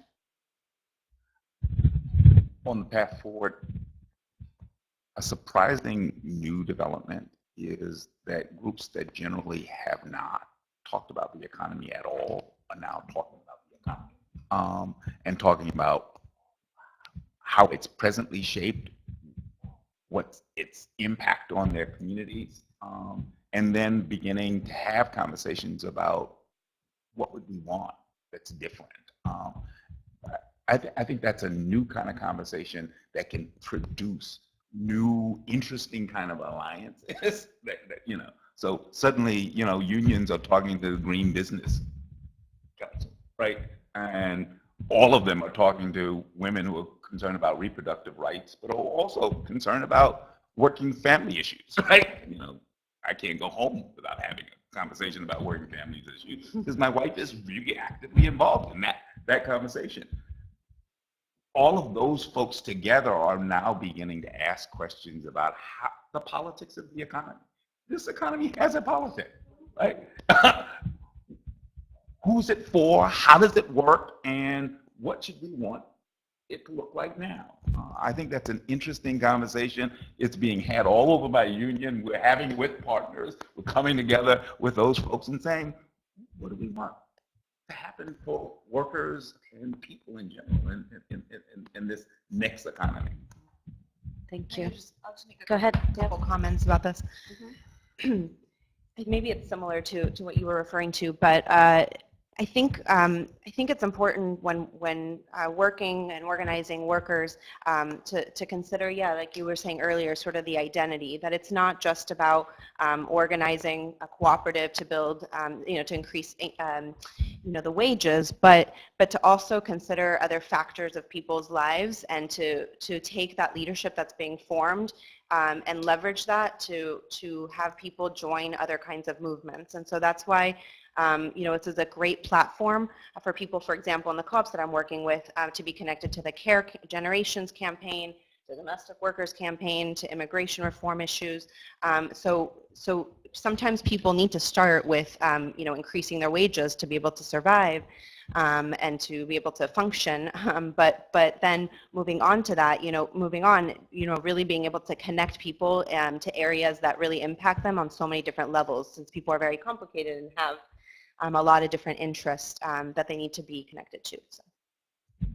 I guess the strategic capacity question that Rinku answered to me is like building that capacity as a movement is a big part of the path forward, which you and I can talk about many times. But so I feel like that's critical. I think within that, one piece that we've got to sharpen around is this notion of structural reforms. And like Jerry and I come from two of the most interesting that ever came out of organizing, National Labor Relations Act and the Community Reinvestment Act. And among other things that made those two unique was that they were reforms that actually created a very big shift in who had power with capital. So workers and capital and, consumers and communities with capital. And they also were reforms that spurred more organizing and more participation, where a lot of things we win actually end the participation. Or if the participation is really just defense, how do we defend ACA or whatever it was? So I think if we could get sharper about building reforms that change relations of power but spurred more organizing and engagement long term, just as one component of the path forward, I think that would be a big breakthrough. For philanthropy, this doesn't apply to anybody in the room. But I do think, I'll just say one of the challenges I feel as a leader is it's like, imagine a piece of butcher paper on our wall that says, here's what we get funded to do. The other piece of butcher paper that says, here's what we need to do to change the country. Right. They are not the same list. So, I wonder, I'm like, why does my staff feel crazy? It's like, well, because they got a bunch of deliverables that would make life either a little bit less worse or maybe a little bit better. And then they have work that is about transforming what's possible in the country. Unfortunately, the two are not the same thing.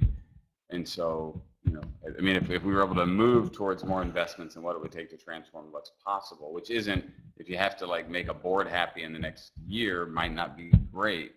But if we want to change the country over the long term, we got to see more investments that are focused on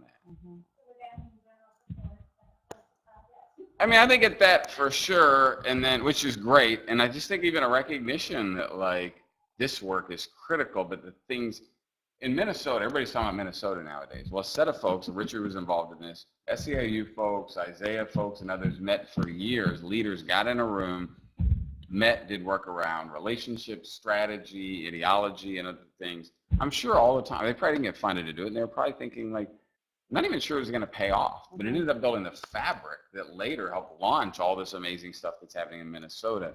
Those are the kinds of investments we need to be freed up to make. But instead, it's just extra work. It's not something we're kind of getting paid to do. We have a last question, I think. Jesse. And then I'm going to summarize and close us out. Go ahead. It was actually essentially already asked. It was about the role of philanthropy. Okay, great. You can. Let's get him the mic. And just say your name and the institution again for us and the good folks on the live stream. Yancy Garrido, the Clark Foundation. But the question I'm going to, is this working? Yes. The question I'm going to ask is actually from one of my prior roles as a small business owner. Because the one thing I'm hearing, and I'm seeing it, and I think about this with philanthropy, is where's the connection? Most of our country is small business owners. And I have many friends who still have small businesses. They're very frustrated that the chambers of commerces, the national lobbying organizations, do not represent what they feel and what they're experiencing because they're struggling. They're getting killed by the IRS, they're getting killed with all sorts of other things. And even in hearing Danny speaking, what's the connection between what he's doing, what you're doing? Because if I look at the history of the world, we have revolution, evolution, but usually it's a combination of lower class, middle class partnerships to get the changes happening. And that's where we have a lot of our small businesses who used to be middle class and they're falling into lower class. If you look at that, you know, I can't tell you how many friends I know who are living in the back of their stores now. So I was just curious, as you think about strategies, how do we make that link, which is a big part of the history of this country? I could imagine multiple people on this panel wanting to comment on that, so floor is open. And I'm sympathetic. I come from a small business family too, and yeah, it's a really important sector. I'll jump in. You know, to me, it's a great question, and it goes back to my first point, which is that you've got to create work to talk about work. You've got to walk your talk. And the only sector that does in this country is small business, going into bigger businesses. I mean, I consider us still a small business. And, you know, the solar industry, sorry to harp on it, but it's sort of an obsession, is about 6,000 to 7,000 small businesses across this country, and they're the ones creating jobs in this country. While the fossil fuel sector, the opponent that I have for climate reasons, is shedding jobs, just systematically destroying jobs. You know, coal will be 70 or 60,000 by the end of the decade, not just 80,000, which is nothing if you think about it. But do we know that? Do we map that? Do we count that? Do philanthropists reflect that in their programs? And do, you know, unions and others organize that? Not yet. So we need to lift them up and hold them out as the small business of the new energy economy. I mean, I just say whether it be small business or worker co-ops, like one of the things that right now we have a set of people off kind of like trying to build parts of the economy from the ground up, whether it's a small business or worker co-op or any of the like range of ownership designs. And then we have a bunch of people trying to like build power and change rules. But we're actually operating on two pretty different tracks and not talking to each other. And that feels problematic, and like there's also some amazing synergy and power there. So I totally agree with you, and I think it's a major missing piece of the way we're approaching the work. There is a great organization called the Main Street Alliance. Do you know them? Yeah? Okay. So they organize small business owners to participate in the kind of rulemaking that George is talking about. So that might be one, that's definitely one place where that relationship between organizers and so people who are fighting around jobs and people who are creating jobs is solidly in practice.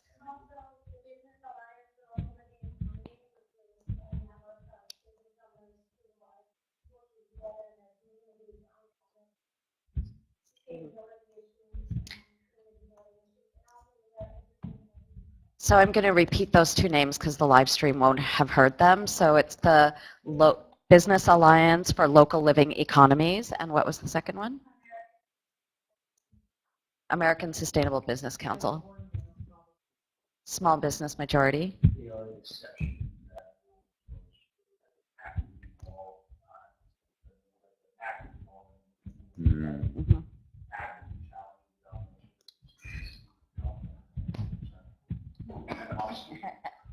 Very, very quickly, Small Business Majority is a great example of a group that is centrally tackling the challenges you named, including the lack of representation, adequate representation in Washington for most small businesses, and the domination, frankly, of several groups with very, very close ties, right, to an ultra-conservative agenda. All regulation is inherently bad. All environmental progressive ideas are, the death knell of small business, blah, blah, blah. One quick observation, though, about this. We live in a culture that celebrates entrepreneurship, but supports entrepreneurs in some pretty stupid ways. I say that as an ex-federal government guy actively involved in sort of what we do and do wrong. And it would be useful, it seems to me, to distinguish the kinds of small businesses where most of the growth comes from, most of the net jobs, from a lot of the mom and pops, and we always want them to exist. We want to create an environment that's supportive of them, but you don't tend to get the growth there. And again, these things matter when we think about where economic opportunity is going to come from. But we could be coming at this in very, very different ways with community colleges and others playing very different roles. Great, thank you. We are 10 minutes from 5 o'clock, so I'm going to move us towards summary and closing. I have a sort of a complicated summary here, so I hope that you will bear with me. But there are 5 points that I think really we ended up talking the most about, and that if we were going to have another conversation, we might want to pick up from these 5 points. So the very first of these is our discussion of the economy is requires a new stance, frankly, from workers and from the movement, an ownership stamp. This is our economy. We own this. And that is a different stance from historically the stance that workers have taken, which is someone else owns this, and the best we can do is get them to give us something fair.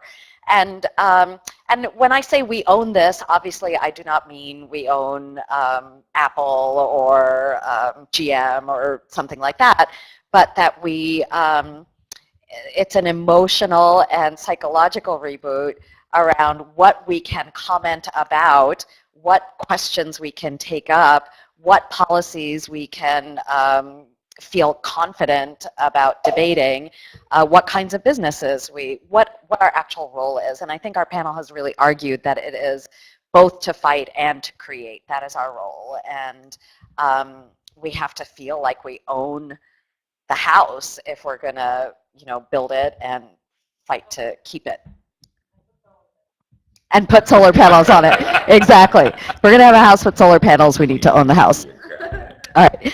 The second theme we spent a good amount of time talking about, and that really requires more, is the question of race and gender identity and segregation. I remember reading. I'm on Twitter, and I tweet a lot, and I remember right after the fast food strike started, Stephen Greenhouse tweeted one of his stories and actually the comment thread on the fast food strikes. And he said, "This is the most vitriolic reaction I've ever seen to a group of workers organizing."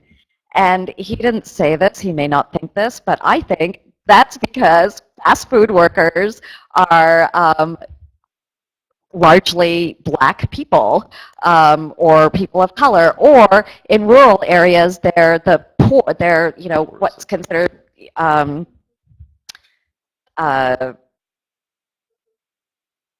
unpalatable white people.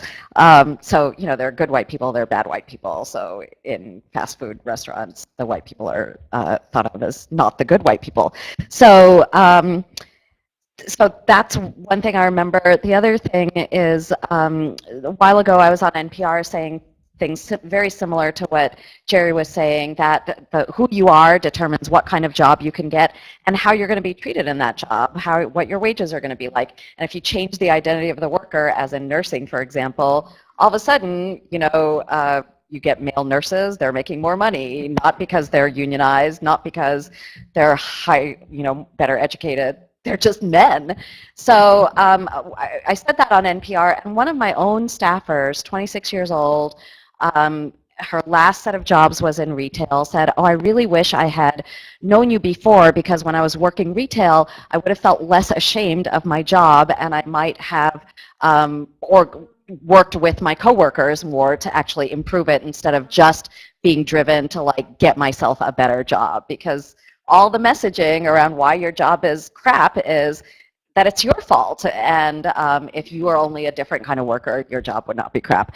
So how workers are perceived and how they perceive themselves is a critical element of how what we're going to be able to argue for and change. We can't just be delivering material benefits. It's also about what's happening inside. It's why so many people are attracted to Vanessa's organization, because that's where they get power and agency. Okay, theme number 3.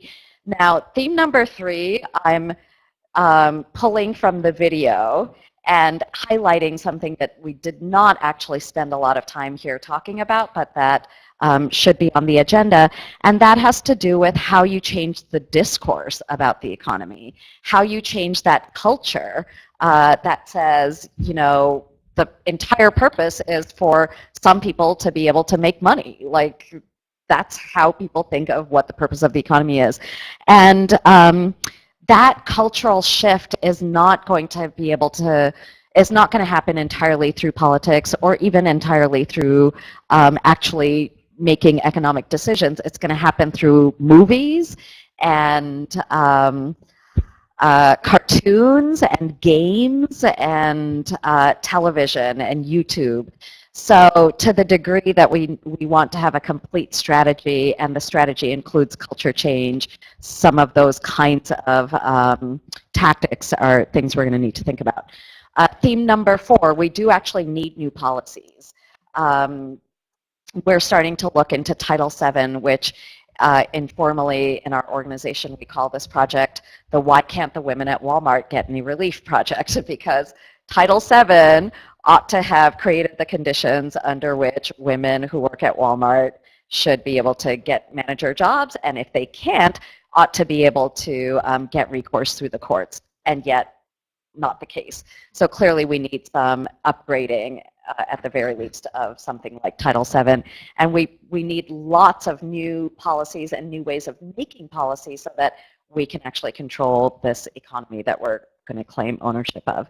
And then final idea is we're talking about changing movement capacity in a massive and fundamental way. So when I was trained as an organizer, I was not taught, I mean, our interactions with other kinds of people were very transactional. If you talked to lawyers, it was only because you needed a lawyer to like cover your next action. Or if you talked to a journalist, it was only because you wanted to get a good story. So the ways that the panel has been talking says that, in fact, the movement capacity needs to be long-term thinking, multidisciplinary, organizing, job creation, policy making, communication, and more. Multidisciplinary, and then the leaders of those disciplines have to be connected to each other, because parallel tracks is not getting the job done. We need to actually act in concert. And then finally, there's going to be a lot of experimentation and a lot of failure, because that's how innovation happens, and that's how new economies get built.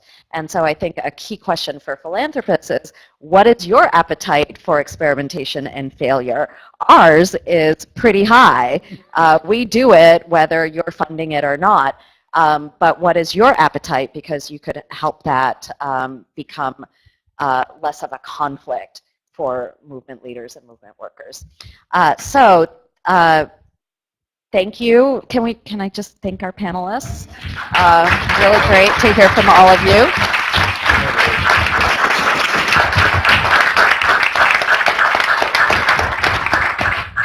And Amy and Aditi are going to close us out. Thank you so much to the panel, to Rinku for shepherding this conversation, to all of you for being here. As a program officer working for both a 501c3 foundation as well as a fund that does support some 501c4 work, I also want to say that I think as we're talking about the connectivity needed between the movement, I know that one of the calls that has come up several times from our grantees has been, how can we work better together as funders? How can we actually work better together as philanthropy, where we come at this in very particular ways, in very different ways? And I think this is an opportunity to do that. That's come up in obviously our conversation today, but certainly in other spaces too. So I want to just acknowledge that these are complex questions, these are complex ideas, and that I think we as funders are up for the challenge to figure out how we coordinate to make that happen. There are different spaces to do that, so I'm going to hand that over to Amy to talk about that. But I think those of you who are able to sign on to the sign-up sheet for the New Economy discussion group should do that, and we'll continue this conversation there as well as in other spaces.